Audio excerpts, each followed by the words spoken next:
to lodge a protest. We all know what happens to protesters these days.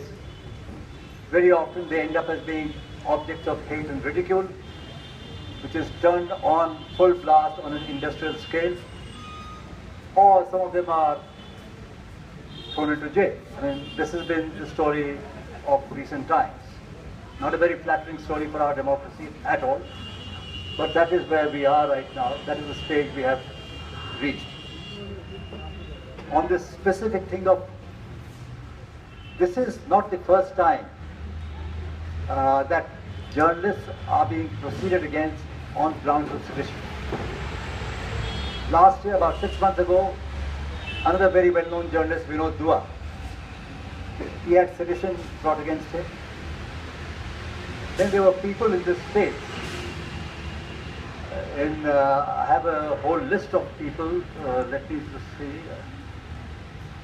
And I read an article recently where according to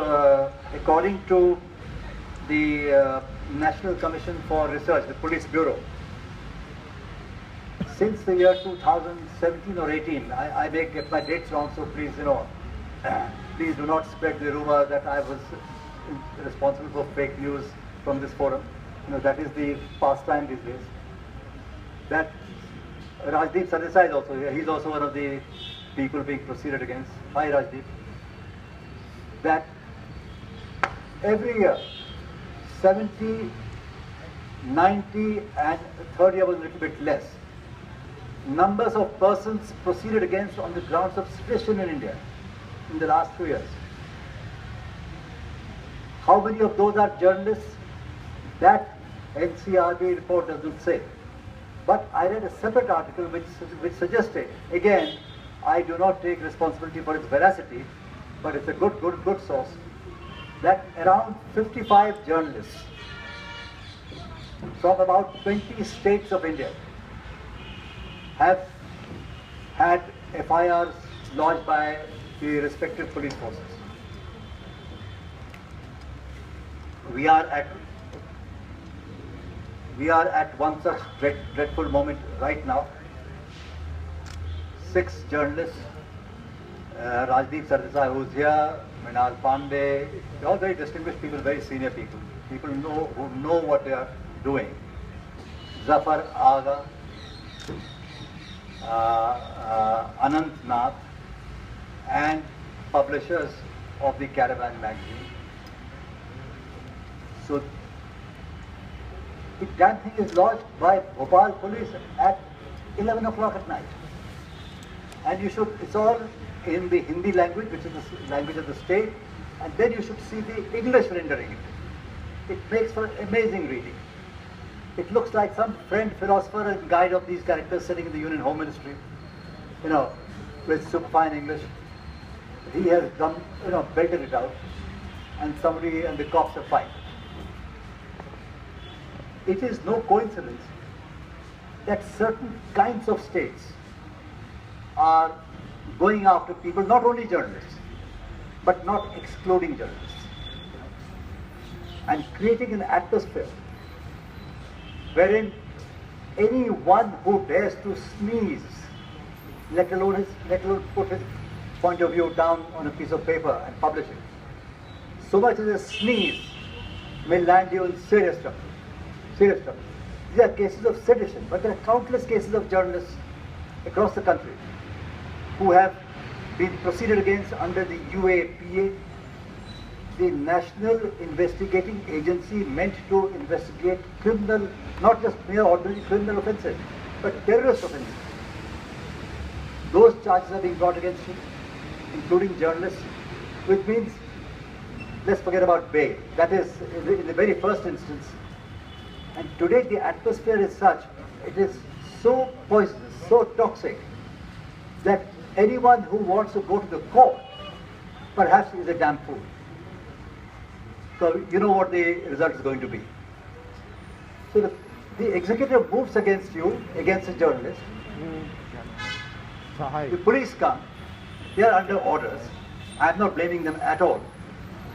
They take instructions, and then you go in, and then you go to the court. I mean, suppose you vanish, your family or your friends go to the court under habeas corpus. And then we know what happens under habeas corpus. It's been more than a year on the matter of Kashmir, and there are no habeas corpus hearings. So that is the most unfortunate. We are at a crossroads as far as sedition itself is concerned. I speak from memory, and therefore forgive me, I may be making a mistake. But even during the emergency, when the rules against journalism and journalists were so harsh, there was pre-censorship and so on, I don't recall anybody going in on sedition.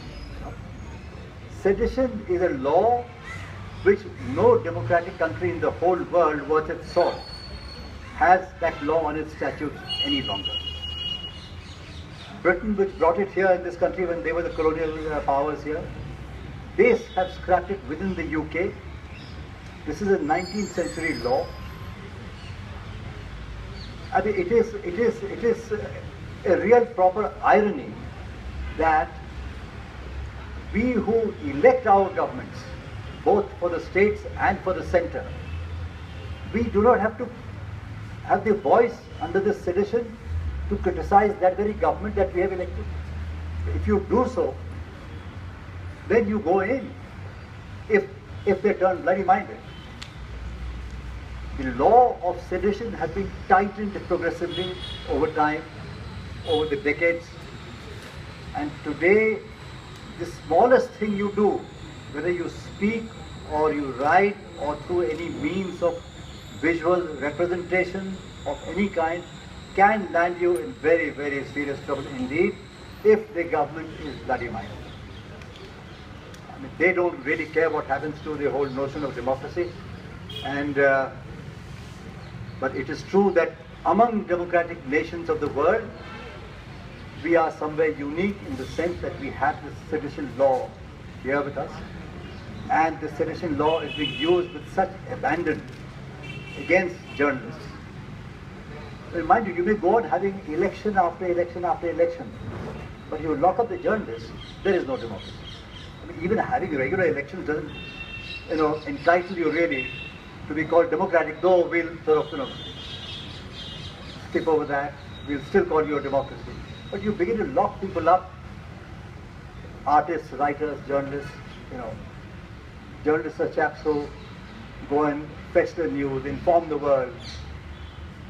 If need be, they will condemn the world also. But they must get the facts first. So that's the role of the journalist. I mean, in democracy, I mean, that is absolutely basic. That's basic. If you're locking them up, then God help us. So now, before I go into asking for these organizations to start speaking, there are several organizations here. Why don't we get the legal side right? And please do not get carried away by a fellow who has written stories all his life for a living. So let me call Sanjay Hegde.